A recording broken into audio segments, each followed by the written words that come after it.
The stew was thick, unnaturally so. Arthur Pike, a traveling salesman whose worn leather boots had trod 100 dusty Kentucky roads, tried to place the flavor, yet possessed a cloying sweetness that clung to the back of his throat. He watched the two women across the rough-hewn table. Elara the elder stared at him with eyes as dark and still as the forest at midnight. Her hands, calloused and strong, rested on the table, her knuckles white. The younger Maeve was a ghostly echo of her sister, her movements skittish, her gaze darting from Arthur's face to the single flickering candle flame between them.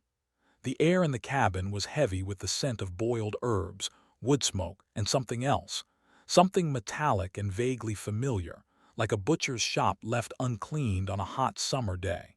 He had been 16 had seeped deep into his bones, and the promise of a hot meal and a roof over his head was a godsend in this forgotten corner of Appalachia. But as he swallowed another spoonful of the disconcerting broth, a profound unease began to curdle in his stomach. He'd eaten squirrel, rabbit, even possum on his travels. This was different. This meat was tender, marbled with a pale fat he'd never seen before. He noticed Maeve wasn't eating. She merely pushed the contents of her bowl around with a wooden spoon. When Arthur's eyes met hers, she looked away with a jolt, a flicker of what looked like pure, unadulterated terror in her expression. Elara's thin lips curled into what might have been a smile, but it held no warmth. It was a predator's smile. "More?" she asked, her voice a low rasp that seemed to vibrate in the cabin's oppressive silence. Arthur's own smile felt weak, painted on. He shook his head, his appetite having vanished entirely.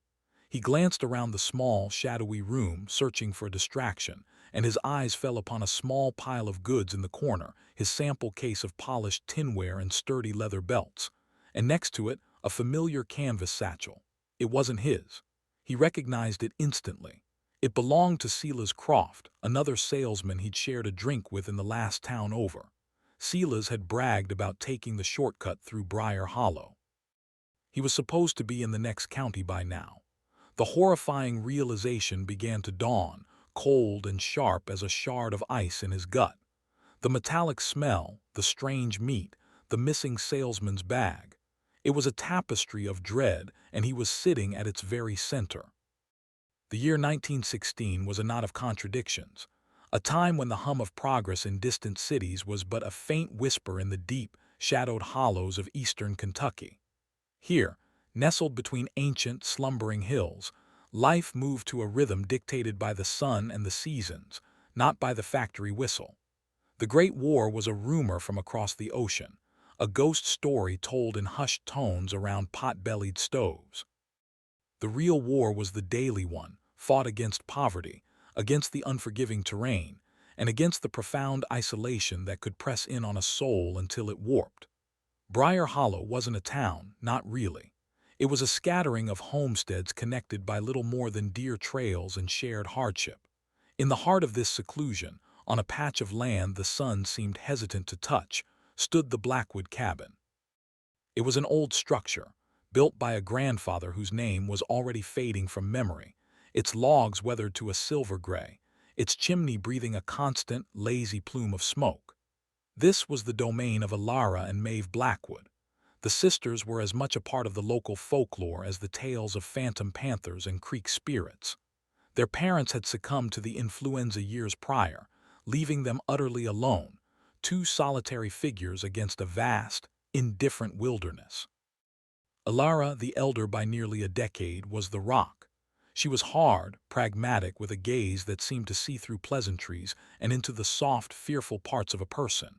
She moved with a purpose that bordered on grim, her hands as capable with an axe as they were with a sewing needle. Maeve, by contrast, was a wisp of a thing, pale and fragile, seemingly tethered to the world by the thinnest of threads. She was prone to fits of melancholy and would often be seen wandering the woods, collecting herbs and muttering to herself. The townsfolk in the nearest settlement of Hemlock's Crossing kept their distance. They spoke of the Blackwood sisters in low voices, trading stories of bad luck that befell those who crossed them, of a darkness that clung to their family line like the ever-present mountain fog. It was said their grandmother was a practitioner of the old ways, a woman who could sour milk with a glance or soothe a fever with a whispered chant. This legacy, this inherited otherness, created a chasm between the sisters and the world, a chasm that over time would be filled with something far more macabre than simple superstition. The Blackwood family curse, as the old-timers called it, was a thread of darkness woven deep into the fabric of Briar Hollow's history. It wasn't a story of ghosts or goblins, but something more primal, more disturbing. The legend began with their great-grandfather, a man who, during a particularly brutal winter in the 1840s, was said to have led a small party of settlers into the mountains, only to return alone weeks later, hale and hearty while the others had vanished. When pressed, he spoke of a strange sickness, of men wandering off into the snow, delirious with fever. But whispers followed him for the rest of his days, whispers of an unspeakable act committed in the desperate, starving cold, a forbidden survival that had tainted his bloodline forever. His son, the sister's grandfather, was a recluse who built the cabin in the deepest, most inaccessible part of the hollow, as if to hide his family from the prying eyes of the world. He was known for his unsettlingly successful garden, which flourished with unnaturally large vegetables even in years of drought.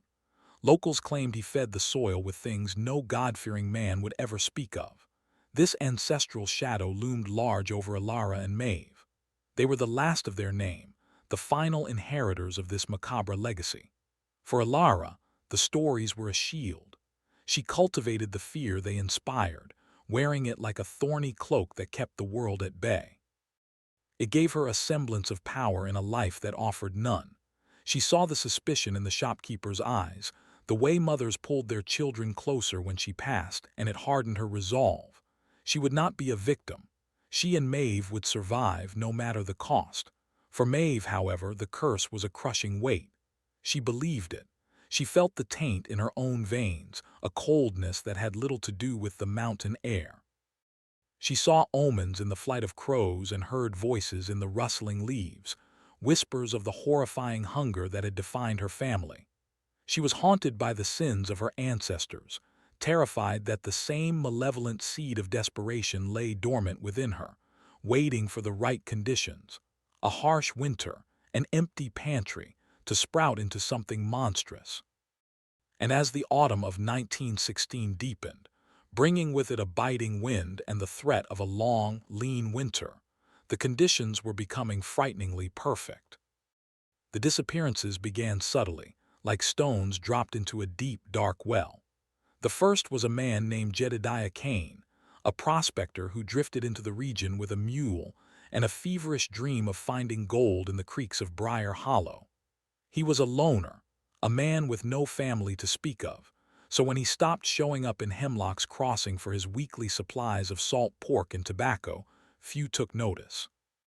Sheriff Brody, a man whose weary posture spoke of a long career dealing with moonshiners and land disputes, chalked it up to another dreamer who'd either moved on or met his end against the harsh realities of the wilderness. Mountain lions, copperheads, a sudden fall into a ravine. The mountains were full of mundane ways to die. There was no need to invent a more sinister explanation. Weeks later, a traveling preacher, Brother Elijah, who walked a circuit through the most remote homesteads, failed to arrive for his monthly sermon. This caused more of a stir. Elijah was a man of routine, as reliable as the rising sun. A search party was formed, a half-hearted effort that combed the trails for a day before a heavy rain turned the woods into a muddy, impassable mess. They found nothing.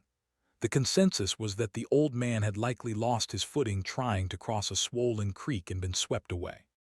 It was a tragic, but not entirely uncommon fate. The community grieved, said their prayers, and moved on. Life was hard, and death was an ever-present neighbor. But then came the strange occurrences, small ripples of unease that lapped at the edges of the community's consciousness. A hunter found a clean-picked mule skeleton just a mile from the Blackwood property, its leather harness oddly missing. A child playing near the edge of the woods claimed to have found a silver cross, much like the one Brother Elijah always wore, tangled in the roots of a blackberry bush. When she showed her mother, She was told to throw the devil's trinket in the fire and not to wander so far from home again. These were isolated incidents, easily dismissed. Yet they began to accumulate, forming a quiet, unsettling pattern that no one wanted to acknowledge. A dark question mark was slowly being drawn over the remote wilderness of Briar Hollow, and its epicenter seemed to be the small, perpetually smoking chimney of the Blackwood cabin. Arthur Pike's heart hammered against his ribs, a frantic drumbeat in the suffocating silence of the cabin. His mind raced, desperately trying to stitch together the horrifying clues. Sela's Croft satchel, the cloying, sweet taste of the stew, the way Maeve flinched from the very sight of the food on her own table. Every nerve in his body screamed at him to run, to bolt from this place and never look back. But Alara's gaze held him pinned to his seat. Her eyes were flat, devoid of emotion, yet they held an ancient, predatory intelligence. She knew that he knew. The pretense of hospitality had evaporated, leaving behind a cold, terrifying understanding. He had to play his part to maintain the facade until he could find an opportunity to escape. He cleared his throat, the sound unnaturally loud. "That was a fine meal, ladies," he managed, his voice a strained imitation of his usual folksy charm. "Best I've had in weeks, but I must be on my way. Long road ahead tomorrow, you know how it is." Alara didn't move. She simply continued to stare, her head tilted slightly. "The woods are dark now," she said, her voice a low rasp. "Full of beasts. You're safer here for the night." It was not an invitation, it was a command. A chilling finality hung in her words. Arthur's eyes darted towards the cabin door, a heavy plank of oak with a thick wooden bar resting beside it. Then he looked at the axe propped against the hearth, its blade gleaming faintly in the candlelight. He was a salesman, a man of words and wits, not a fighter. He was trapped. Maeve, who had been as still as a statue, suddenly pushed her chair back with a jarring scrape. She stood up, her face a mask of pale terror, and began clearing the bowls from the table, her movements jerky and uncoordinated. She wouldn't look at Arthur. She wouldn't look at her sister. Her focus was entirely on the task, as if it were the only thing keeping her from shattering into a million pieces. As she took Arthur's half-empty bowl, her trembling fingers brushed against his. Her skin was ice cold. For a fleeting second, her terrified eyes met his, and in their depths he saw a desperate, silent plea. It was a look of shared damnation, a confirmation of his worst fears. He wasn't a guest in this house. He was the next ingredient. Survival in the Appalachians of the early 20th century was an art form, a brutal craft honed by generations of hardship. For the Blackwood sisters, it was the only thing they knew. With no man to hunt or clear land for them, they had cultivated a strange and startling self-sufficiency that both impressed and unnerved the people of Hemlock's Crossing. Their garden, tucked behind the cabin, was a source of constant rumor. While others struggled with rocky soil and blight, the Blackwood plot thrived with an almost supernatural vigor. Their pumpkins were unnaturally plump, their beans grew thick on the vine, and their cornstalks stood taller and greener than any in the county. Whispers circulated that Alara used more than just mule manure to enrich her soil, that she fed the earth with secrets best left buried. They were also adept foragers. Maeve, in her spectral wanderings, had learned the language of the forest. She knew which mushrooms were safe and which were poison, which roots could be ground into flour, and which leaves could be brewed into a tea to ward off a fever. She could read the signs of the seasons in the bark of the trees and the behavior of the birds. But it was their meat that was the greatest mystery. The sisters kept no livestock to speak of, no pigs, no cattle. Yet, on rare occasions, Alara would appear at the general store in town with smoked and salted meats wrapped in clean linen. She would trade them not for money but for essentials: salt, flour, lamp oil, and coffee. The storekeeper, a pragmatic man named Henderson, never asked what kind of meat it was. It was dark, well-cured, and his customers, hungry for any kind of protein, bought it without question. They called it mountain venison or wild boar, convenient labels for something of an unknown, and perhaps unknowable, origin. Yet some who ate it spoke of its peculiar texture, its surprisingly mild and sweet flavor, unlike any game they had ever tasted. It was this resourcefulness, this uncanny ability to not just survive but to occasionally prosper against all odds that fed the local superstitions. It seemed unnatural. In a land where everyone struggled, the Blackwood sisters, resilience felt like a quiet, unsettling defiance of the natural order. It was as if they had struck a dark bargain with the unforgiving wilderness, a pact that allowed them to draw sustenance from sources others would never dare to consider. The night in the Blackwood cabin was a living, breathing entity. The wind moaned through the chinks in the log walls, sounding like the lament of a lost soul.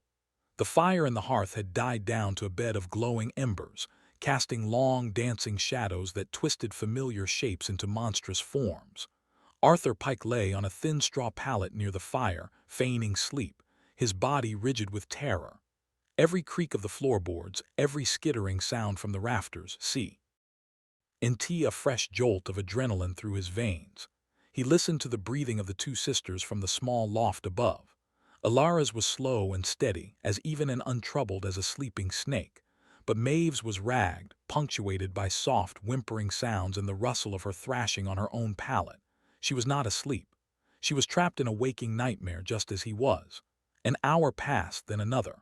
The moon rose, casting a sliver of pale, ghostly light through the single grimy windowpane. Arthur knew he couldn't wait for morning. Morning would not be a rescue, it would be an execution. He had to move now while the house was cloaked in the deepest part of the night. Slowly, meticulously, he began to move. He rolled onto his side, his muscles screaming in protest. The straw rustled, a sound that seemed as loud as a thunderclap in the oppressive silence. He froze, listening. Above, the breathing patterns remained unchanged. He exhaled, a silent, shaky breath. His plan was simple, desperate. He would crawl to the door, gently lift the heavy wooden bar and slip out into the darkness. From there he would run. He wouldn't stop running until he reached Hemlock's Crossing, even if it took him all night. He began to crawl, his hands and knees moving with excruciating slowness across the cold, rough-hewn floorboards. The floor was uneven and his hand brushed against something small and hard. His fingers closed around it. It felt like a button. He slipped it into his pocket without thinking, his focus entirely on the door, which was now just a few feet away. He reached the door, his heart pounding a frantic rhythm against his ribs. He slowly, carefully reached up for the wooden bar.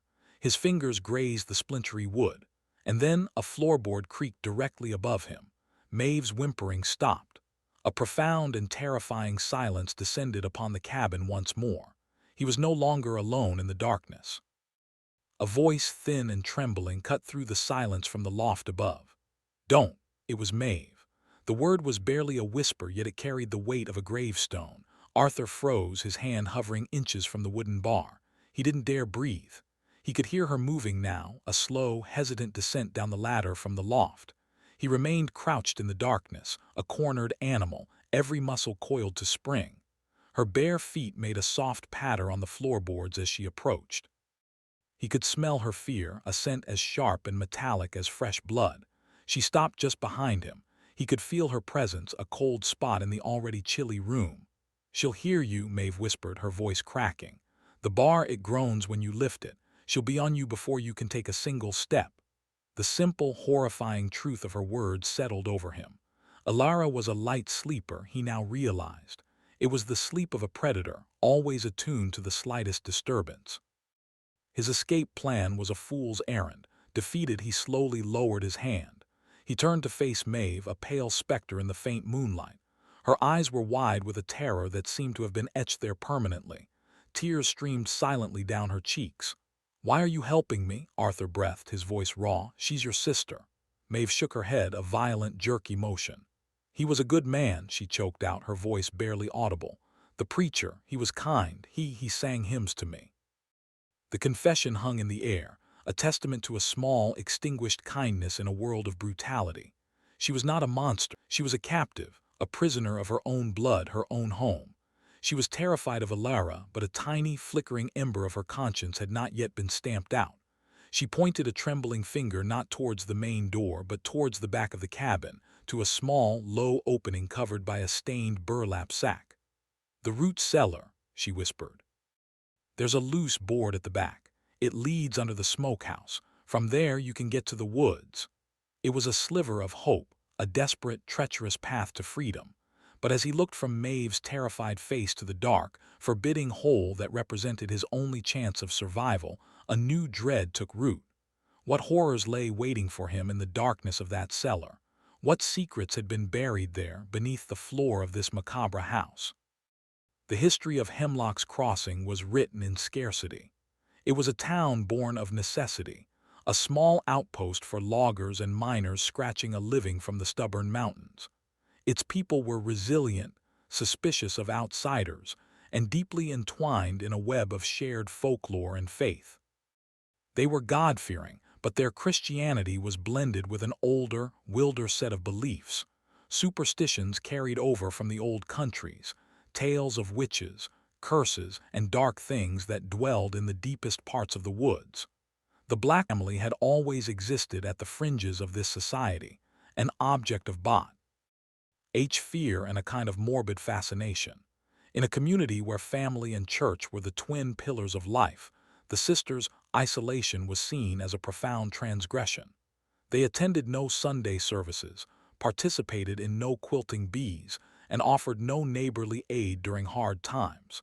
They were a self-contained unit, an island of strangeness in a sea of conformity.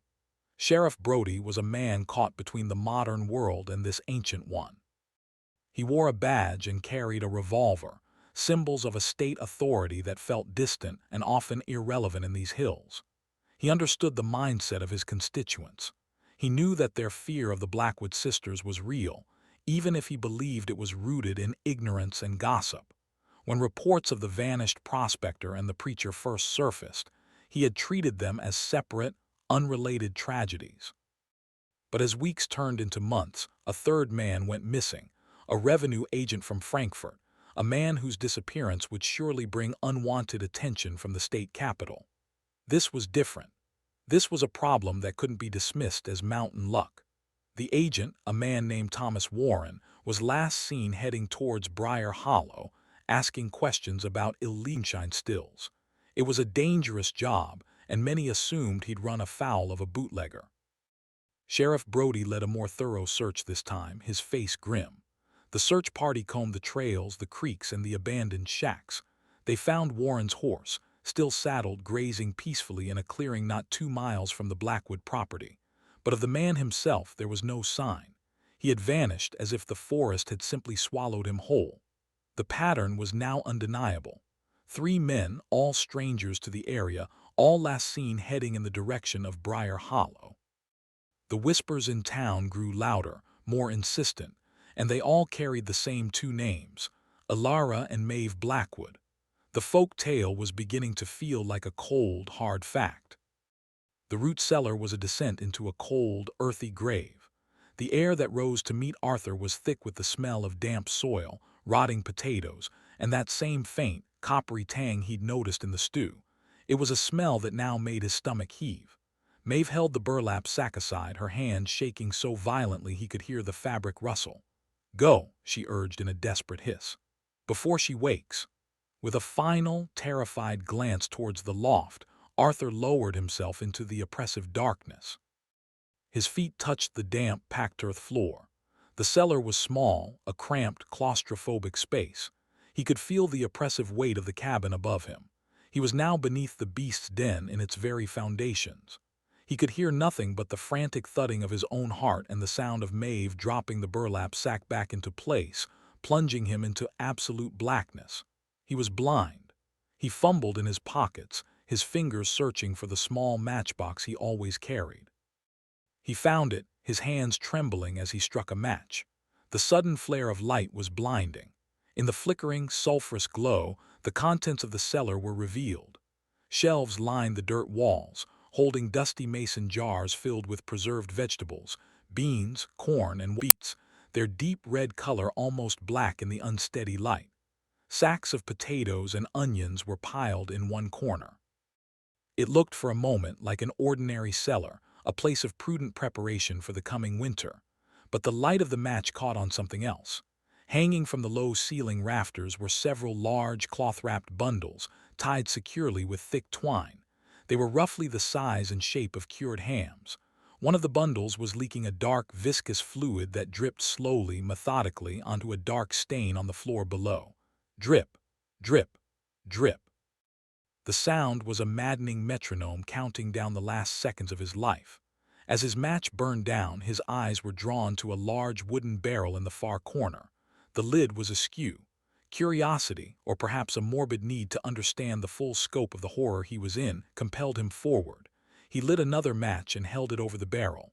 The light illuminated the contents within. It was filled with a coarse, crystalline substance. Salt. And half buried in the salt, pale and stark white against the glistening crystals, was a human hand.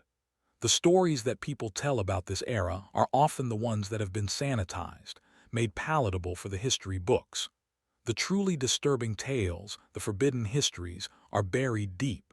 If you believe these dark histories need to be unearthed, subscribe now, because the secrets of the Blackwood sisters' cellar were only just beginning to unravel. For a moment that stretched into an eternity, Arthur Pike's mind refused to process what he was seeing. The hand in the salt barrel was an image of pure, undiluted horror, a scene wrenched fr. A madman's nightmare. It was starkly, undeniably human. The fingers were slightly curled, the nails still clean. He could see the faint lines of a life etched into the palm. He felt a wave of nausea so powerful it buckled his knees. He clamped a hand over his mouth, stifling a gag that burned in his throat. The match went out, plunging him back into darkness, but the image was seared onto the inside of his eyelids. He scrambled backward, his boots slipping in the damp earth, his back hitting the cold, unforgiving wall of the cellar. He was trapped in a tomb, a larder of human flesh. The preserved hams hanging from the rafters, the thick, sweet stew he had just eaten, the horrifying truth crashed down on him with the force of a physical blow. This wasn't just murder. This was cannibalism. This was a system, a horrifyingly practical and macabre pantry built from the bodies of the lost and the forgotten. Jedediah Kane, brother Elijah, the revenue agent Warren, and his fellow salesman Silas Croft. They weren't just vanished, they had been harvested. He lit another match, his third. He needed to find the loose board Maeve had told him about. His eyes darted around the small space, frantically searching for his escape route. He kicked at the base of the walls, testing the wooden planks that supported the foundation. The back wall, the one leading under the smokehouse, was lined with stacked firewood. He began to pull the logs away, his movements clumsy and loud in his panic. A log slipped, clattering to the floor. He froze, listening. Had Alara heard? Was she stirring from her sleep, alerted by the sounds from below? He held his breath, straining to hear any movement from the cabin above. Silence. He worked faster, his breath coming in ragged gasps. He finally cleared the wood, revealing the foundation planks. He ran his trembling hands over them, searching for any give, any sign of a loose board. He found it near the bottom. A single plank, its nails rusted through, was loose enough to pry away. He dug his fingers into the crack, pulling with all his might. The wood groaned in protest, a sound that echoed his own silent scream. With a final, desperate heave, the board came free, revealing a dark, narrow opening. Freedom was inches away, but it was a passage through the very heart of this house of horrors. Sheriff Brody sat in his small, cluttered office, a map of the county spread out on his desk. 3 pins, each representing a missing man, were clustered in the same area, forming a grim constellation around Briar Hollow. He could no longer ignore the obvious, nor could he placate the growing fear in Hemlock's Crossing. The town was on edge. Men were now traveling in armed groups, and no one dared take the old mountain shortcuts. The revenue agent's disappearance had, as he feared, brought external pressure. A telegram had arrived that morning from the state marshal, demanding a full report and offering the assistance of 2 deputies. Brody saw it for what it was, a vote of no confidence. His handling of the situation was being questioned. He was a proud man, and the implications stung. He had to act, and act decisively. The problem was evidence. He had none. He had a cluster of disappearances, a collection of unsettling rumors, and a deep, gut feeling that something was terribly wrong at the Blackwood homestead. But he couldn't very well arrest 2 women based on superstition and a missing horse. He needed something tangible, something he could present to a judge. He decided to pay the sisters a visit himself. Not as a lawman, not yet. He would go as a concerned neighbor, checking in on two solitary women before the winter set in for good. It was a flimsy pretext, but it would get him onto their property. It would allow him to look them in the eye to gauge their reactions, to search for any crack in their isolated world. He recruited his young deputy, Caleb Thorne, to accompany him. Caleb was barely 20, earnest and eager, and still possessed a belief in the inherent goodness of people that Sheriff Brody had lost decades ago. Brody felt a pang of protectiveness. He was about to lead this boy into something he couldn't explain, a situation that felt darker and more dangerous than any moonshiner's feud. "We're just going to check on them, son," Brody said, trying to keep his voice casual as they saddled their horses. "See if they need anything for the winter. Be polite, be respectful, but keep your eyes open. Notice everything. The layout of the land, the state of the cabin, anything that seems out of place." Caleb nodded, his expression serious. He had heard the same whispers as everyone else, but to him, they were just spooky stories. He couldn't imagine two old women being capable of the things people were saying. He was about to receive a horrifying education. The crawlspace beneath the smokehouse was a sliver of hell. It was a tight, suffocating tunnel of dirt and rock, the air thick with the greasy smell of 100 smoked meats, now mingled with the stench of death from the cellar. Arthur wriggled through the opening, the rough earth scraping his skin, his clothes snagging on unseen roots. Panic, cold, and absolute threatened to overwhelm him. He was a worm in the earth, burying himself deeper into this nightmare. He could hear the skittering of unseen creatures in the darkness around him. Rats, likely, grown fat on the foul secrets of this homestead. He pressed on, driven by pure animal instinct. The space was so low he had to crawl on his belly, his face inches from the damp, cold ground. He lost all sense of direction, all track of time. There was only the darkness, the suffocating smell, and the desperate, burning need to get out. After what felt like hours, his outstretched hands felt a change in the texture of the wall. Not dirt, but stone. A foundation. He felt along its edge and found the opening, a small gap where the smokehouse foundation met the earth, just big enough for a man to squeeze through. He pulled himself out into the pre-dawn gloom, collapsing onto a patch of damp leaves, gasping the cold, clean air into his tortured lungs. He was free. He was out of the house. He scrambled to his feet, his body screaming with pain and exhaustion, and began to run.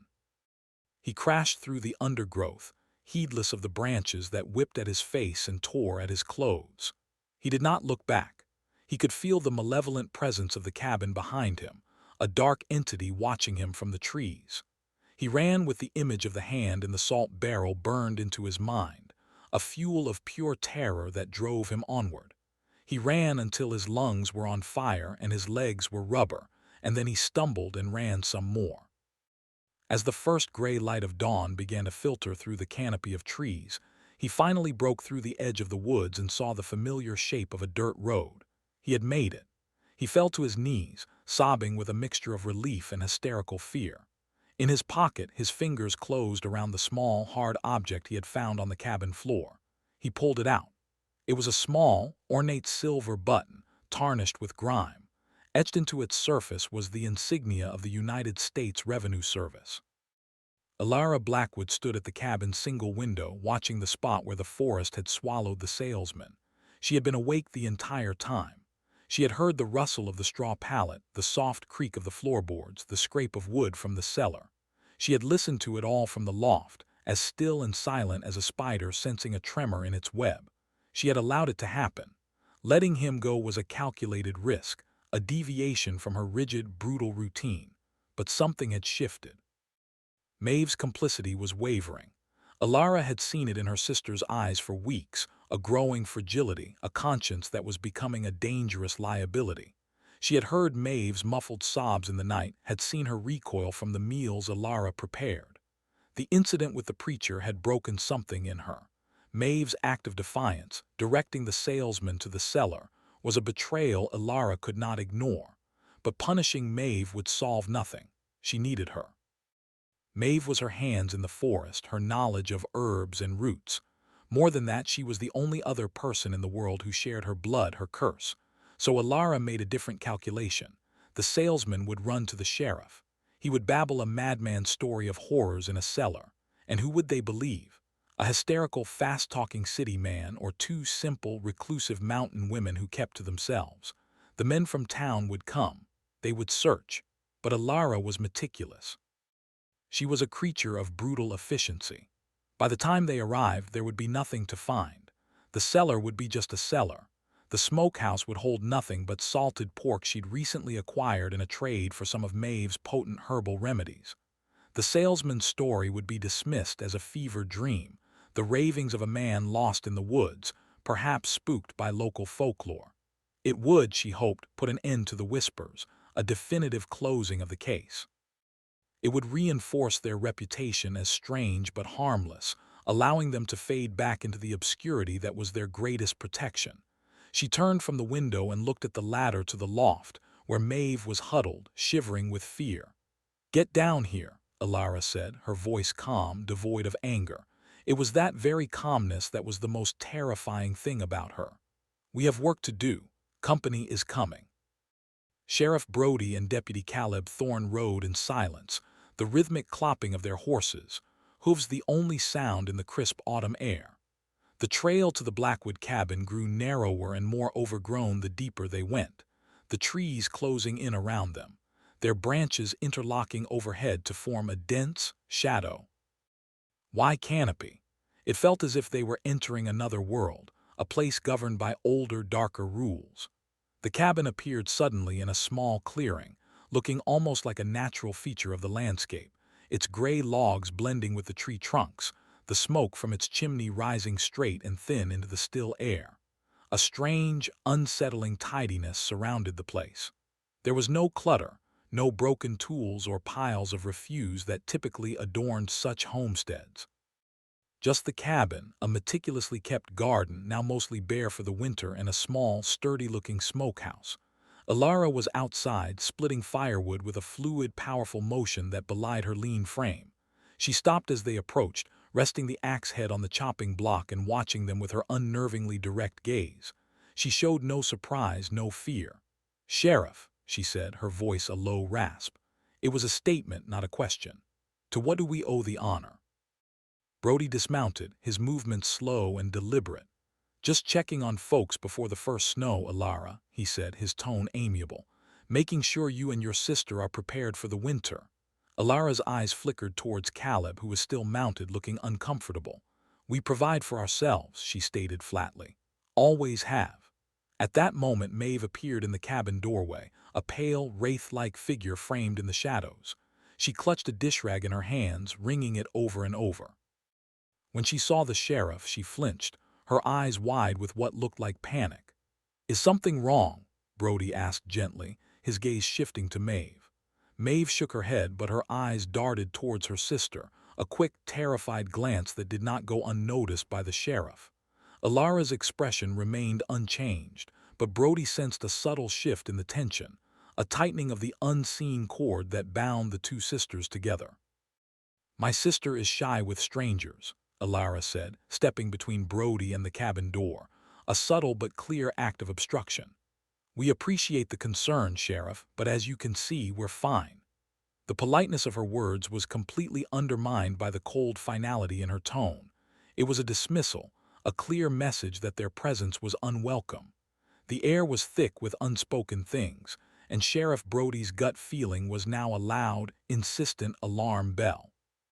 While Sheriff Brody engaged Alara in a tense, circular conversation, Deputy Caleb Thorne's eyes scanned the property, trying to commit every detail to memory as instructed. He noticed the smokehouse first. It was well constructed, its wooden planks stained dark from years of use. A thin wisp of smoke curled from a small vent in its roof, indicating it was currently in use. Odd, he thought, for this late in the season. Most families would have finished their curing and smoking weeks ago. His gaze then fell upon the garden. It was indeed unnaturally lush, even in its autumnal decline, but what struck him was the soil. It was a deep, rich black, a color that stood in stark contrast to the reddish, clay-heavy soil common to the region. It looked less like mountain earth and more like the prized, fertile loam of the river valleys. A pile of disturbed earth near the back of the garden caught his eye. It was a fresh mound, hastily covered with leaves as if someone had recently dug a deep hole and tried to conceal it. Brody, seeing where his deputy's attention was focused, decided to press the issue. "That's some fine-looking soil you have there, Alara," he said conversationally. "My wife struggles to get anything to grow in our patch." "It's the work," Alara replied without missing a beat. "We work the soil, we feed it." "Feed it?" Brody asked, raising an eyebrow. "With what, if you don't mind me asking?" "What the forest provides," Alara said, her eyes glinting. "Bone meal makes for a rich fertilizer, the bones of animals." Her explanation was plausible, logical even. Hunters often discarded carcasses after taking the meat and hide, but the way she said it with a flat, chilling matter-of-factness sent a shiver down Caleb's spine. He dismounted, his boots sinking slightly into the soft ground. He walked towards the edge of the clearing, feigning an interest in the trees. His goal was to get a different vantage point to see behind the cabin. As he circled around, he saw it. A collection of items stacked neatly against the back wall, partially obscured by a leaning piece of timber. There were several sturdy leather belts, a prospector's sieve, and a worn canvas satchel, identical to the ones used by traveling salesmen. It was a small, damning collection of personal effects, the kind of things a person would never willingly leave behind. He felt his blood run cold. The spooky stories, the whispers, they weren't just stories. He looked back at Sheriff Brody, trying to catch his eye, to convey the urgency of his discovery without alerting the sisters. The sheriff, however, was focused on Ma. Eve, who had taken a hesitant step out of the cabin. She was wringing the dish rag so hard her knuckles were white, her eyes locked on her sister with a look of desperate, pleading terror. The moment Arthur Pike stumbled into his office, Sheriff Brody knew this was the break he had been waiting for. The man was a wreck, filthy, scratched, his eyes wide with a manic terror. He babbled a fragmented, horrifying story, a tale of a macabre supper, a missing salesman's satchel, and a human hand preserved in a barrel of salt. To any other listener, he would have sounded like a lunatic. But Arthur Pike had something Brody didn't: proof. He placed the small, tarnished silver button on the sheriff's desk. The insignia of the United States Revenue Service was unmistakable. It was the missing piece, the tangible link that transformed rumor into a viable criminal investigation. This was Thomas Warren's button. Brody didn't need any more convincing. He now had a credible witness and physical evidence. It was enough to secure a warrant, enough to go back to that cursed homestead with the full force of the law. He immediately sent a telegram to the state marshal, not to ask for help, but to inform him that he was proceeding with an investigation into the disappearances, now believed to be homicides. The salesman's testimony provided the gruesome how, and the button provided the who. All that was left was the where: the bodies. Arthur's description of the cellar was key. The loose board, the crawlspace, the smokehouse. It was a detailed map of the crime scene. Brody gathered a posse of 6 trusted men from the town, men who were steady-handed and not prone to panic or superstition. He excluded the eager and impressionable Caleb Thorne this time. What he anticipated finding at the Blackwood cabin was not something he wanted the young deputy to witness. This was going to be grim, horrifying work. As they prepared to ride out at dusk, a sense of grim purpose settled over the small group. The whispers and fearful speculation were over. This was a reckoning. They were no longer dealing with a local legend or a spooky tale to scare children. They were riding to confront a monstrous reality that had been festering in their midst, hidden in plain sight. Sheriff Brody checked his revolver, his face set like stone. He was no longer a neighbor paying a polite call. He was a lawman about to descend into a place of profound and inhuman darkness, and he was prepared for whatever he might find there. What he wasn't prepared for was the possibility that the sisters would not be there to greet them. The hunt for the truth was about to become a hunt for the perpetrators themselves. The raid on the Blackwood homestead happened under the cold, indifferent light of a full moon. Sheriff Brody and his posse approached the clearing with caution, their lanterns casting long, eerie shadows that danced among the trees. The cabin was dark. No smoke rose from the chimney, no light flickered in the window. A profound, unnatural silence hung over the property. It was the silence of abandonment. "They're gone," one of the men whispered, his voice tight with a mixture of fear and disappointment. "They knew we were coming." Brody held up a hand for silence, his senses on high alert. He motioned for two men to circle around the back and two to cover the smokehouse. With his pistol drawn, he and the remaining two men advanced on the front door. It was slightly ajar. Pushing it open with the barrel of his gun, Brody stepped inside. The cabin was cold, the hearth a pile of gray ash. It had been swept clean, but not in a tidy way. It was a frantic, desperate cleaning. The main room was mostly empty. The table and chairs were there, but the straw pallets were gone, as were any personal belongings. It was as if the sisters had simply evaporated, taking all traces of their existence with them. "Check the loft," Brody ordered, his voice echoing in the empty space. One of the men climbed the ladder and returned moments later. "Nothing, Sheriff, clean as a bone." The true test, however, lay below. Brody led the way to the back of the cabin, to the burlap sack covering the entrance to the root cellar. He pulled it aside and shone his lantern into the darkness. The air that rose up was cold and smelled only of damp earth. There was no coppery tang of blood, no scent of decay. He descended the ladder, his boots thudding onto the cellar floor. His men followed, their lanterns flooding the small space with light. The shelves were still lined with jars of preserved vegetables. The sacks of potatoes and onions were still there, but the hanging, cloth-wrapped bundles were gone. The large salt barrel stood in the corner, its lid firmly in place. Brody strode over to it and with the help of another man pried the lid off. He shone his light inside. It was filled to the brim with coarse salt, nothing else. He plunged his arm into the salt, feeling all the way to the bottom. There was no hand, no human remains. Nothing. It was just a barrel of salt. The salesman's horrifying story, his vivid, detailed testimony, now seemed like the ravings of a madman. Had they been tricked?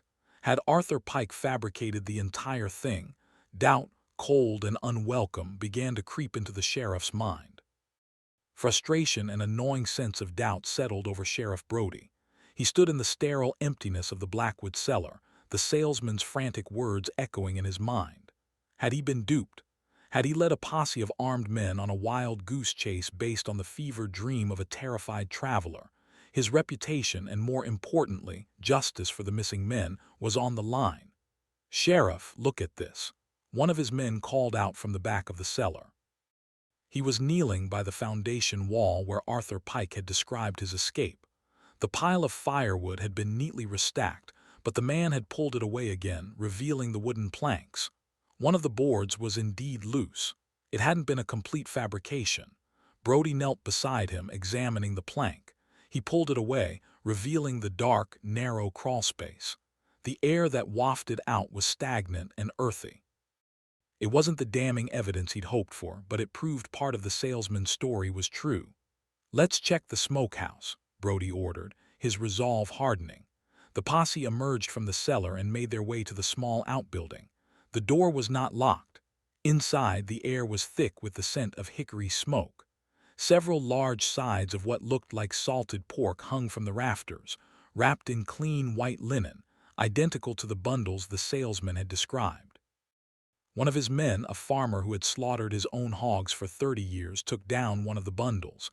He unwrapped it carefully. The lantern light fell upon a large, well-cured piece of meat. It looked, for all intents and purposes, like pork. The farmer examined it closely, running a hand over its texture, sniffing it. "It's pork, Sheriff," he declared with confidence. "Cured proper, too. A fine job of it." Brody felt a sinking feeling in his gut. Every piece of damning evidence that Arthur Pike had described had been systematically removed or replaced. The hand, the human remains, all gone. In their place was a perfectly ordinary, if eerily clean, homestead. Alara had been one step ahead of them. She had anticipated their every move, sanitizing her house of horrors with a chilling efficiency. She had transformed her macabre larder back into a simple mountain cabin, deliberately turning the truth into a madman's fantasy. What happened next in places like Briar Hollow was often so disturbing that it was deliberately erased from the official narrative, a story authorities wanted banned forever from public record. We are committed to telling these censored tales. Join us by hitting the like button if you want to uncover more cold cases like this one. The search of the Blackwood property continued into the early hours of the morning, a frustrating and fruitless endeavor. The posse turned the cabin inside out, pulling up floorboards and emptying the contents of every jar and sack. They found nothing. They moved to the garden, the place Deputy Caleb had noted with suspicion. They began to dig at the mound of freshly disturbed earth. For a few tense moments, as their shovels bit into the rich, dark soil, they expected to uncover a shallow grave. But after digging several feet down, they found only more of the same black earth. There were no bodies, no bones, not even a scrap of clothing. Alara's foresight had been terrifyingly thorough. She hadn't just cleaned her cellar. She had likely moved the most incriminating evidence to a new, unknown location deep within the unforgiving wilderness that was her backyard. The forest, which had for so long provided for the sisters, now served as the perfect accomplice, swallowing their secrets into its vast, impenetrable depths. As dawn broke, a defeated and weary Sheriff Brody called off the search. He and his men left the Blackwood homestead with nothing more than they had arrived with, a collection of unsettling stories and a single, solitary button. Back in Hemlock's Crossing, the official narrative began to take shape, one born of necessity and a desire for closure. Arthur Pike, the star witness, was now viewed with suspicion. His story, once so compelling, now seemed fantastical, uncorroborated by any physical evidence. He was quietly encouraged to leave town, his reputation in tatters, a man haunted by a truth no one would believe.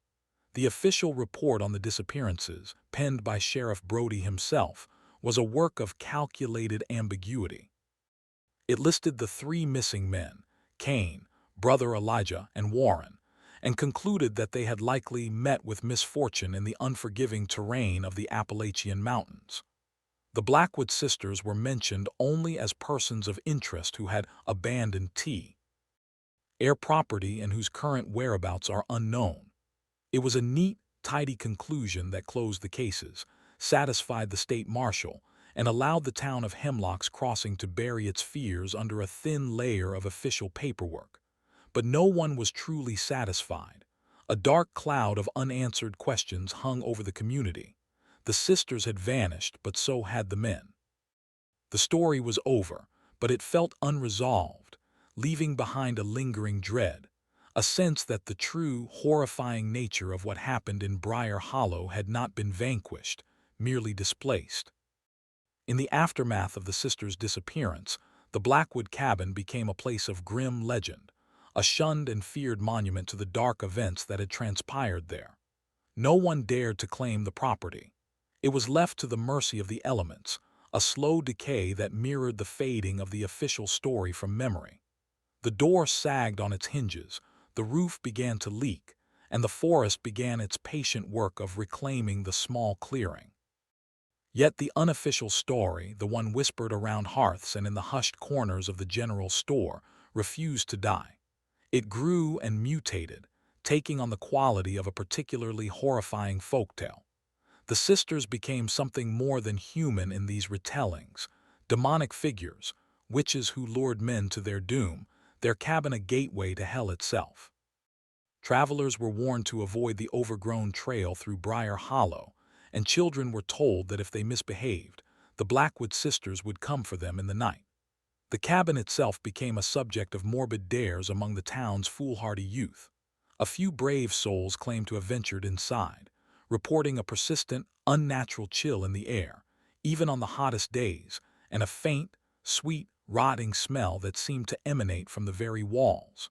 Most unsettling were the tales of Maeve. While Ilara was remembered as the monster, the cold, calculating architect of the horror, Maeve became a tragic, ghostly figure. Some hunters claimed to have seen a pale, wraith-like woman wandering the deepest parts of the forest, her clothes in tatters, muttering to herself and weeping. They said it was the ghost of Maeve, her spirit forever bound to the wilderness that had been both her sanctuary and her prison, forever tormented by the guilt of her complicity. These stories served a purpose. They were a way for the community to process the unthinkable, to frame the horror in the familiar context of a ghost story or a cautionary tale.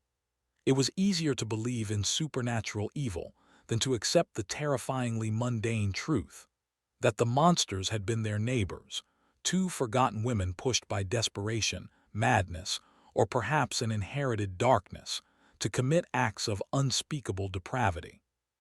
The legend was a balm, a way to keep the horror at a safe distance, to ensure that the macabre case of the Blackwood sisters remained firmly in the realm of once upon a time.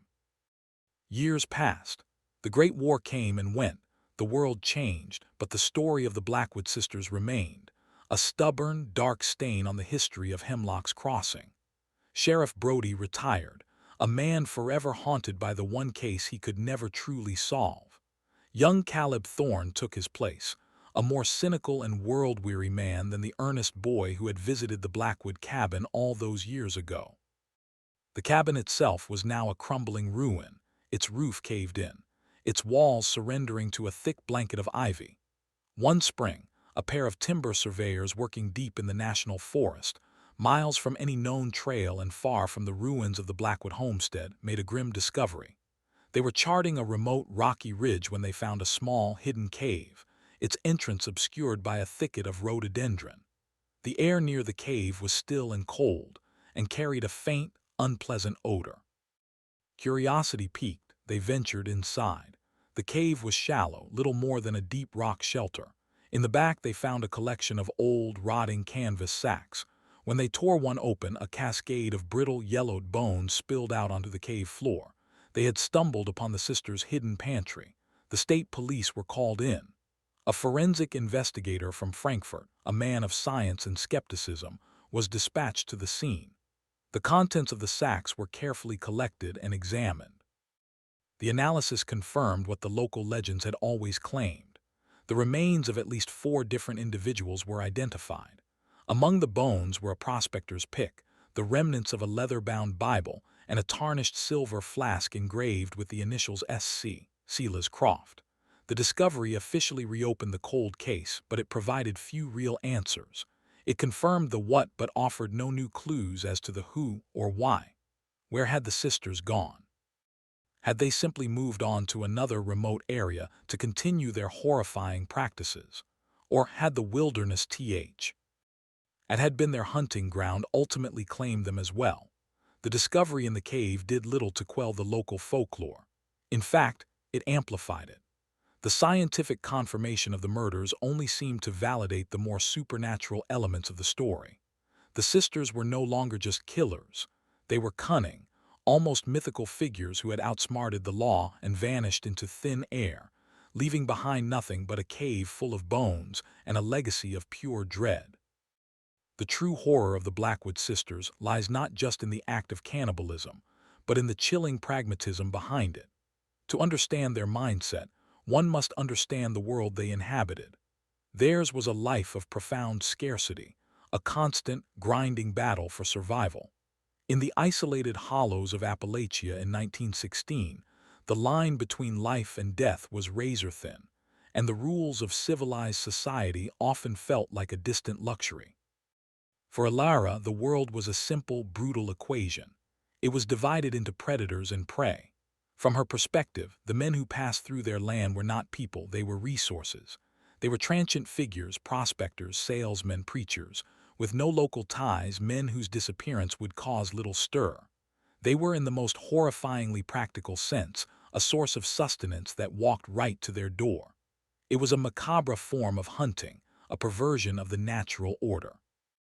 This mindset may have been born of desperation, but it was likely nurtured by the family's dark legacy. The stories of her ancestors who had committed a similar taboo to survive were not cautionary tales for Alara, they were a blueprint. They were a permission slip, a validation of the idea that in the face of annihilation, all rules could be broken. Survival for Alara was the only morality that mattered. She was the final practitioner of a horrifying family tradition, a tradition of turning human beings into a harvest. Maeve's role in this macabre partnership is more complex and, in many ways, more tragic. She was not the predator her sister was. She was a tormented soul, caught between her loyalty to her only family and the dawning horror of their actions. She was a necessary accomplice. Her knowledge of the forest, her ability to pacify and disarm visitors with her fragile demeanor, were crucial to Alara's system. But every act of complicity was a fresh wound to her soul.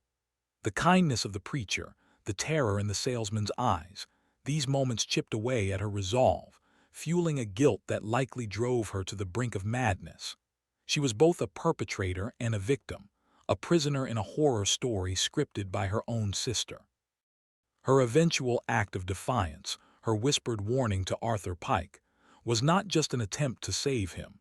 It was a desperate, final attempt to save a small piece of her own humanity. What became of Alara and Maeve Blackwood? This is the central haunting question that ensures their story never truly ends. With no bodies ever found, no definitive proof of their deaths, their fate remains a canvas onto which a dozen terrifying possibilities can be projected. The most common theory, and perhaps the most comforting, is that they perished in the wilderness. After fleeing their homestead, they would have been fugitives, unable to go to any town for supplies, forced to live entirely off the land. Perhaps a harsh winter, a sudden illness, or an accident befell them. In this version, the unforgiving mountains that had been their accomplice ultimately became their executioner, a fitting, if grim, form of natural justice. Another, more unsettling theory is that they simply moved on. They could have traveled under assumed names to another state, another remote and forgotten corner of the country where they could start again. This possibility is particularly chilling because it implies that their reign of terror may not have ended in Briar Hollow. The Blackwood sisters could have continued their gruesome harvest for years, their crimes attributed to local legends or unsolved disappearances in some other unsuspecting community. The idea of them integrating back into society, living out their lives in quiet anonymity, is perhaps the most disturbing thought of all. But the version of the story that persists most strongly in local lore is the one that blurs the line between the real and the supernatural. This tale claims that Alara, the hardened, remorseless killer, eventually turned on her weaker sister. In this narrative, Maeve's guilt and wavering loyalty became too great a liability. Alara, in a final act of brutal pragmatism, silenced her forever, leaving her body in some undiscovered grave in the deep woods. Alara then continued on alone, a solitary monster, eventually becoming more myth than woman, a wild creature of the forest. This version transforms her into a permanent fixture of the landscape, a boogeyman whose presence still lingers on the darkest nights. This lack of resolute iron is the true power of the Blackwood sisters' story. They were never caught, never punished, never forced to explain their actions. They simply stepped out of their cabin and into the realm of dark legend, leaving behind a legacy of pure, unanswered dread that chills the blood to this day. The legacy of a story like this is not just in the events themselves, but in the objects left behind, the silent witnesses to the horror. For decades after the sisters vanished, the Blackwood cabin, even in its ruined state, was a source of morbid fascination. People would occasionally make the trek into Briar Hollow, drawn by the legend, wanting to see the place where the unthinkable happened. Most would just stare from a distance, but a few were brave or foolish enough to sift through the wreckage. Over the years, a few small, personal items were recovered from the decaying cabin and the surrounding land. A rusted thimble, a single, small leather shoe, its stitching rotted away. A shard of a porcelain doll's face, its painted-on smile now a grotesque, cracked leer. Each object is a ghost, a tangible link to the lives that were lived and brutally extinguished there. Perhaps the most disturbing artifact was found in the 1950s, when a group of hunters were taking shelter from a storm in the ruins of the old smokehouse. One of them noticed a loose floorboard. Prying it up, they discovered a small, hollow space underneath. Inside was a small, cloth-wrapped bundle. It wasn't bones. It was a collection of human hair, tied into neat, separate bundles with bits of twine. There were locks of brown, blonde, and gray hair, each one representing a different victim. It was a horrifying collection of trophies, a silent testament to the sisters' crimes. But there was something else in the bundle, a small, crudely made journal. The pages were filled with a spidery, almost illegible script. It was not a confession, nor was it a diary of their daily lives. It appeared to be a ledger. On each page was a date, followed by a brief, chillingly practical description. Preacher. Tough but sinewy, lasted 6 weeks. Another entry read, salesman, young, tender, excellent yield. It was Maeve's handwriting. The journal was a horrifying window into their reality. It wasn't a record of murder, it was a record of inventory. It was a cold, detached accounting of their larder, a chilling chronicle of their descent into inhumanity, kept by the sister who was supposedly the more compassionate of the two. This discovery added a new, profoundly disturbing layer to the story, suggesting Maeve's complicity was far deeper and more organized than anyone had ever imagined. The discovery of Maeve's ledger sent a shockwave through the communities surrounding Briar Hollow. It fundamentally altered the narrative that had been constructed over the decades. Maeve was no longer the tragic, guilt-ridden victim of her domineering sister. The ledger painted a picture of a willing, methodical participant. Her spidery script, detailing the yield of each victim, revealed a mind that had compartmentalized the horror, reducing human beings to mere commodities. This revelation forces a re-evaluation of the entire dynamic between the sisters. Was Alara the sole architect of the horror, or was it a truly collaborative effort? Perhaps Maeve's fragile, spectral demeanor was not a sign of a troubled conscience, but a carefully constructed mask, a disarming tactic to lure victims into their trap. Her supposed act of saving Arthur Pike could be reinterpreted not as an act of mercy, but as a calculated mistake, a moment of weakness that threatened their entire operation and ultimately forced them to flee. The ledger suggests a shared madness, a folie à deux in which two isolated individuals create and sustain a private, delusional world with its own set of grotesque rules and morals. In their secluded reality, the outside world and its inhabitants were not real. They were simply ingredients, components in their grim project of survival. This makes their crimes even more chilling. A murder committed in a fit of rage is, in some ways, understandable. But a system of murder, planned and catalogued with the detached precision of a farmer recording crop yields, is something else entirely. It speaks to a complete and total break from humanity. The question of which sister was the true monster becomes irrelevant.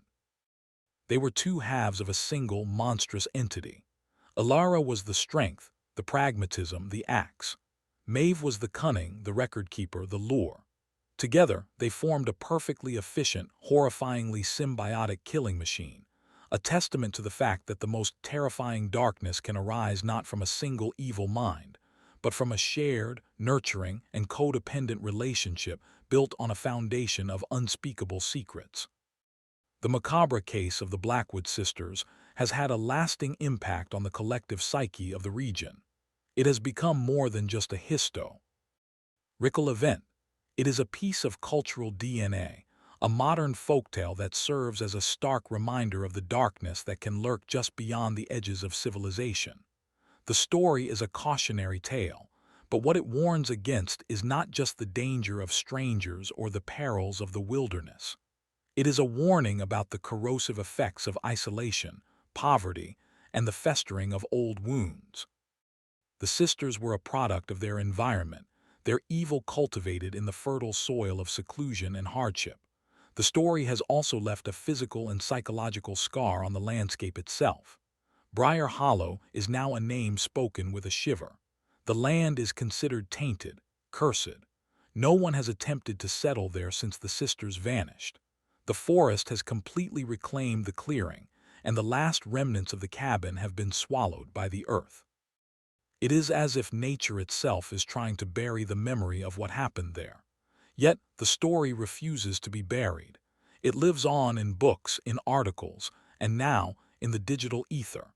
It has become a staple of dark tourism and cold case fascination. The tale's enduring power lies in its ambiguity and its primal horror. Cannibalism is one of humanity's oldest and most profound taboos, and the idea of it being practiced not by some distant, uncivilized tribe, but by two women in a cabin in rural America is deeply unsettling. It shatters our sense of safety and order, reminding us that the veneer of civilization can be terrifyingly thin. The sisters represent a fundamental fear, the fear of the unknown neighbor, the fear that the quiet, reclusive people on the fringes of society are hiding monstrous secrets. They are a permanent fixture in the rogues gallery of American crime, their names forever associated with a unique and horrifying brand of domestic terror, a macabre supper of flesh and blood that has become an indelible part of our nation's dark history. When we analyze the Blackwood case through a modern lens, we are forced to confront uncomfortable questions about our own relationship with such stories. Why are we so drawn to tales of macabre horror? Part of the appeal is undoubtedly the safe thrill, the ability to experience terror from the comfort of our own homes. But there is a deeper, more psychological component at play. Stories like this tap into our primal fears, fear of the dark, fear of being preyed upon, and the deeply unsettling fear of what human beings are capable of when stripped of societal constraints. Furthermore, the Blackwood sisters' tale is a perfect example of what can be called a forbidden history. The official record, the one written by Sheriff Brody, was a deliberate act of sanitization. It was an attempt to impose order on chaos, to provide a neat, palatable conclusion that would allow the community to move on. The official story banned the horrifying truth from the record books. It chose a comforting lie over a devastating reality. The survival of the true story, through oral tradition and folklore, represents a rebellion against that sanitized history. It is a testament to our collective need to acknowledge the darkness, to understand that history is not just a collection of noble achievements and heroic figures, but also a chronicle of our deepest failures and most monstrous acts. By unearthing and retelling these forbidden histories, we are not just engaging in morbid curiosity. We are performing a kind of cultural exorcism, dragging the monsters out of the shadows and into the light so that we can look them in the eye. We study the darkness not to celebrate it, but to understand its origins, to recognize the warning signs, and to remind ourselves of the terrifying fragility of the moral structures we build to protect us from the abyss. The Blackwood sisters are long gone, but the darkness they represent is a permanent part of the human condition. One of the most enduring mysteries of the case is the question of a third party. While the narrative has always focused on Alara and Maeve as a self-contained unit, some theories have persisted over the years suggesting they may have had help, or at least a silent partner in their gruesome enterprise. This theory hinges on the logistics of their operation. Could two women on their own have overpowered and disposed of at least four grown men? While Alara was described as strong, it seems a formidable task. This has led to speculation that there was an unknown man involved, perhaps a distant relative, a reclusive hunter, or another outcast who shared their dark secrets. This hypothetical figure could have been the muscle of the operation, responsible for subduing the victims and transporting the remains, while the sisters managed the more domestic aspects of the butchery and preservation. No evidence has ever surfaced to support this theory, but it adds another layer of intrigue to the case. Another possibility revolves around the storekeeper in Hemlock's Crossing, Mr. Henderson. And he was the one who traded goods for the sisters' mysterious mountain venison. The official story treats him as a pragmatic but unwitting participant. But what if his ignorance was feigned? In a town where everyone was suspicious of the Blackwoods, Henderson was the one person who maintained a regular, business-like relationship with them. Is it possible he knew, or at least had strong suspicions, about the origin of the meat? Perhaps he was willing to look the other way in exchange for a share of the profits, or simply because the meat sold well. This would not make him a killer, but it would make him a deeply unsettling accomplice, a man whose quiet greed enabled the horror to continue. This theory is particularly chilling because it expands the circle of evil beyond the isolated cabin, suggesting that the town's feigned ignorance was a form of passive complicity, a willingness to not ask questions as long as their own lives remained undisturbed. It hints at a deeper, more pervasive darkness, not just within the Blackwood family, but within the very community that claimed to fear them. The story of the Blackwood sisters serves as a chilling example of how fact and folklore can intertwine, creating a legend that is far more powerful than the historical record alone. The known facts are grim but sparse. Several men disappeared, their remains were eventually found, and the primary suspects, two reclusive sisters, vanished without a trace. These are the bones of the story. But it is the folklore, the whispers, and the speculation that have given the story its flesh and its enduring, malevolent spirit. The supernatural elements that have attached themselves to the tale, the family curse, the ghost of Maeve, the unnatural vitality of their garden, are the community's attempt to make sense of something that defies rational explanation. It is easier to believe in a cursed bloodline than to accept that ordinary people, your neighbors, could be capable of such profound evil. The legend transforms Alara and Maeve from pathetic, desperate criminals into something grander and more terrifying. Mythical figures, Appalachian harpies, cautionary symbols of the wilderness's dark power. This process of mythologizing is not unique to Briar Hollow. It is a fundamental human response to trauma and inexplicable horror. We tell stories to create order out of chaos, to find meaning in madness, and to build a narrative that allows us to sleep at night. The folklore is a protective wall built around the horrifying, indigestible core of the truth. It allows the story to be told and retold, passed down through generations as a ghost story, which is far less threatening than acknowledging it as a true story of human depravity. The macabre case of the Blackwood sisters is no longer just a cold case file. It is a living, breathing piece of American folklore, a dark and twisted fairy tale whose power and horror have only grown with the passage of time. It is a stark reminder that sometimes the most terrifying monsters are not the ones with claws and fangs, but the ones who look just like us, living quiet lives in forgotten places, their cupboards filled with the darkest of secrets. Let us return for a moment to Arthur Pike. He is the character through which we first experience the horror, the unwilling guest at the most macabre supper in Kentucky's history. His fate is a crucial, yet often overlooked, part of the story. After being dismissed and discredited in Hemlock's Crossing, he did in fact leave town. But the experience had shattered him. He was a man irrevocably broken by what he had seen, heard, and tasted.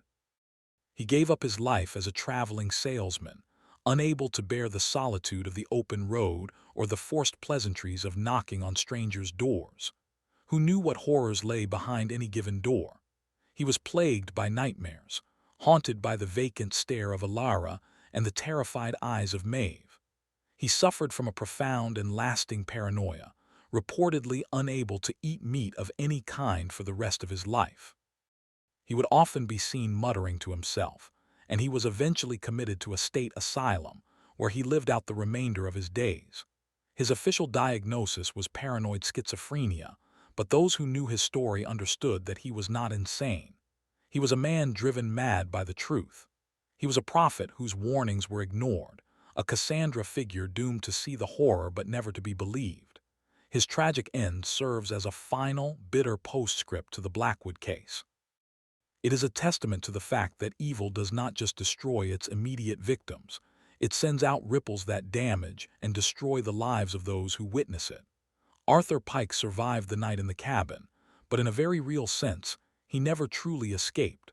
A part of him remained trapped in that dark, cold cellar, forever staring at the pale human hand buried in the salt. His fate underscores the profound injustice of the entire affair. Are the guilty vanished, unpunished, while the one man who had the courage to expose them was silenced and condemned to a living hell, his testimony buried under the weight of disbelief and a community's desperate desire to forget?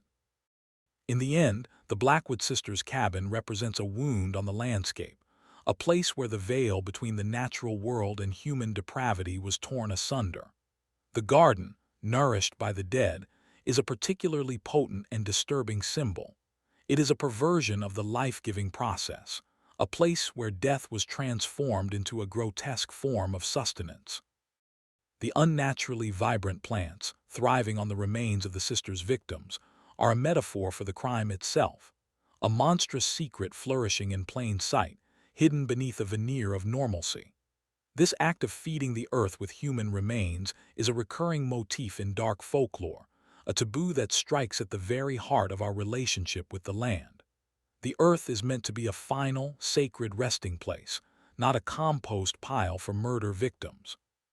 By turning their garden into an extension of their cemetery, the sisters committed a crime not just against humanity, but against nature itself. This may be why the land is now considered cursed. The local belief that nothing will grow there anymore, that the soil itself is poisoned by the memory of the sisters' deeds, speaks to a deep-seated feeling that such an act has irrevocably tainted the very ground on which it occurred. The story of the garden is also a chilling reminder of the sisters' cold, agricultural approach to their crimes.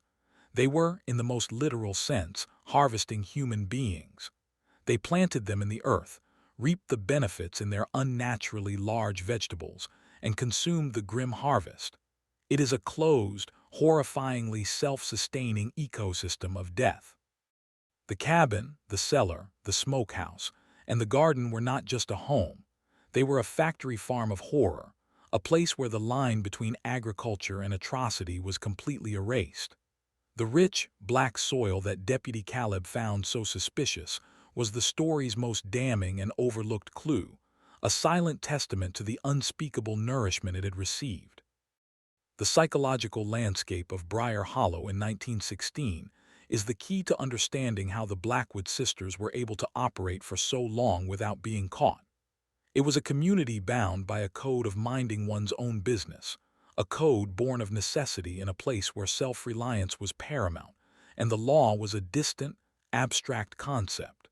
Neighbors might have been suspicious, but direct confrontation was not the mountain way.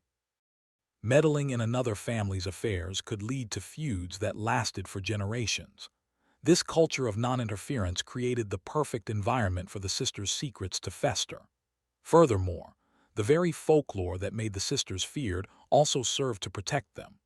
By branding them as strange, possibly cursed women who practiced old-world witchcraft, the community effectively placed them outside the bounds of normal human interaction. This othering made them objects of gossip and fear, but it also meant that no one wanted to get close enough to discover the far more tangible and horrifying truth. People were afraid of being cursed or having their livestock fall ill. The thought that they might be murdered and eaten was simply too monstrous, too far outside the realm of possibility, to be seriously considered. Their reputation was a form of camouflage. The fear they inspired was a shield that deflected serious scrutiny. Everyone in Hemlock's Crossing knew something was wrong at the Blackwood place, but the reality of the situation was so far beyond their darkest imaginings that they could never have guessed the truth. They saw smoke, but they could never have conceived of the inferno that was truly burning. This collective denial, this unspoken agreement to keep the Blackwoods at arm's length and never look too closely, is what allowed the horror to take root and flourish. The sisters were predators who understood their environment perfectly, and they used the community's own fear and superstition as their most effective weapon.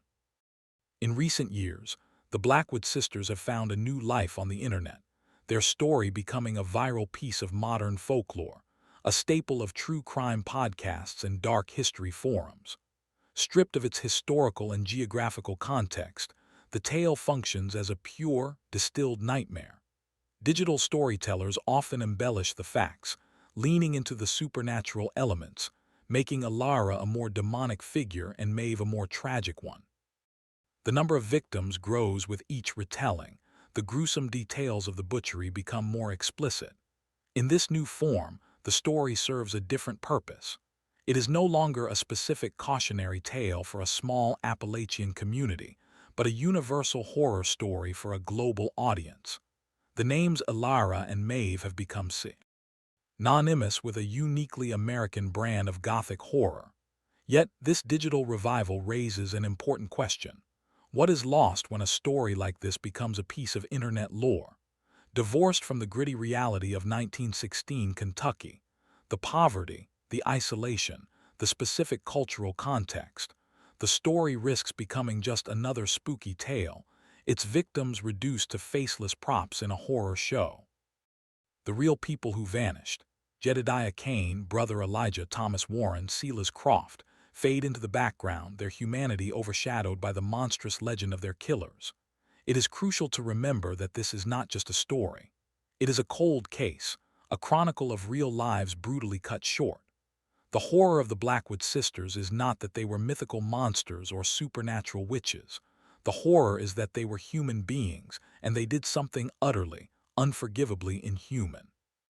The true, lingering chill of the story comes not from the folklore or the embellishments, but from the stark, simple, and verifiable facts. Men went to a cabin in the woods for a hot meal, and they were never seen again. The most terrifying stories are always the true ones. The ultimate fate of the Blackwood sisters will forever remain a mystery, and perhaps that is the most fitting end to their macabre story. They emerged from the obscurity of the deep woods to commit their unspeakable acts, and into that same obscurity they returned. Their final act was a vanishing, a complete and total disappearance that has ensured their immortality as figures of dread. They were never brought to justice, never forced to face the judgment of their peers. This lack of closure is what allows the story to retain its power, to continue to haunt the American imagination. The possibility, however remote, that they got away with it is a deeply unsettling thought. We are left to wonder if they lie in some unmarked grave deep in the Appalachian forest, or if they lived out their lives under new names, old women with a horrifying, secret past. Do their descendants walk among us today, completely unaware of the tainted blood that runs in their veins? The location of the old Blackwood homestead is now lost to time, the trails overgrown, the landmarks reclaimed by a century of unchecked growth. There is nothing left to see, no crumbling ruin to visit. There is only the story. It hangs in the air in the deep hollows of eastern Kentucky, a persistent, chilling whisper. It is a tale of survival twisted into a monstrous parody, a story of family bonds warped into a horrifying pact, and a testament to the profound darkness that can flourish in the loneliest corners of the world.